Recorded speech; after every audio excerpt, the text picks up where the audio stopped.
Criterion announced Eyes Wide Shut. They're releasing it on 4K, Ooh, cool. I think in November. This would be my time to finally buy that movie because I've never owned it. I've always wanted to own it. So Probably one of my favorite films of all time. I'm a big Kubrick fan. But yeah. the only point, because I watched various videos of people mentioning this announcement, and there was some confusion as to what the version that they're releasing is. So I just wanted to try to clarify. Releasing the international version. So basically, there's a book. I don't have it here. I think it's called Stanley Kubrick in Eyes Wide Shut: The Making of His Final Film.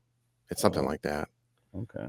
but it tells the whole story of basically Stanley Kubrick died about a week after he showed to executives and crew and everybody like his picture lock almost final version of the movie, and then they just did after he died they just did a couple of tweaks to it. Oh, so I guess I forgot that he died before the movie was ever actually released to the public. So basically the international version is the Kubrick version of the movie 99%. And Cool. in that book, there's a list of all the little things they changed. They didn't cut anything out.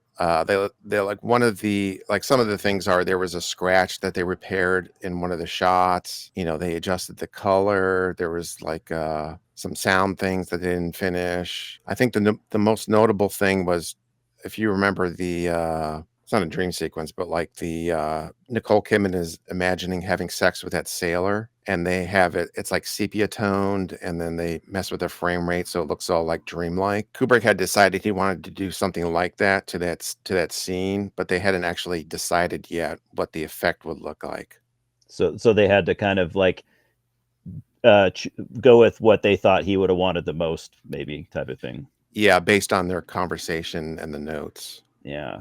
So they were as respectful as possible with this with what they did. Yeah. Yeah. So Because that's what he would have wanted. yeah, as much as they could. Yeah. So the movie might have been 1% different if he had lived, assuming he didn't suddenly change his mind.